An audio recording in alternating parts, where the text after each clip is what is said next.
I was about 4 years old on Mr. Rodgers' Neighborhood, and I remember I felt really nervous and I blinked like this.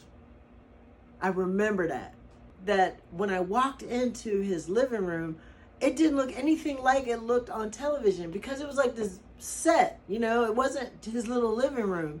So there were like people with cameras and people walking around and all these people in the room, and it looked like his living room kinda, but not really. It was just a really awesome experience to meet him and be able to operate trolley, and I do remember that day. It's funny how they didn't prep me a little bit better because it was a kids show. They should have said, hey, Mr. Rodgers is going to ask you questions. It's going to look a little different. And they didn't think that, because I think when I was on the show, it was only like the second season or something. Was that really your father's shoe store? Yes. My dad had a little shoe store in downtown Pittsburgh on Center Avenue. It was called Brayson's Shoe Store. He opened it up in the inner city and had it for a couple years, I believe. Yeah, I remember the shoe store too.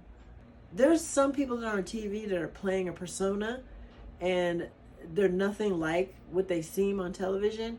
Mr. Rodgers was the real deal. He was a loving, kind person who cared about kids, cared about society, the environment, cared about making this world a better place for everybody. Like, for example, my mother was the first African-American woman recurring character on the show. He also had a lot of firsts on his show that were way before his time. He was just a really good guy.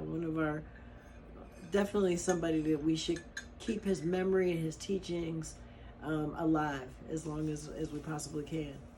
Thanks so much for coming by and bringing the boxes. Okay. Bye-bye. Bye, Beth.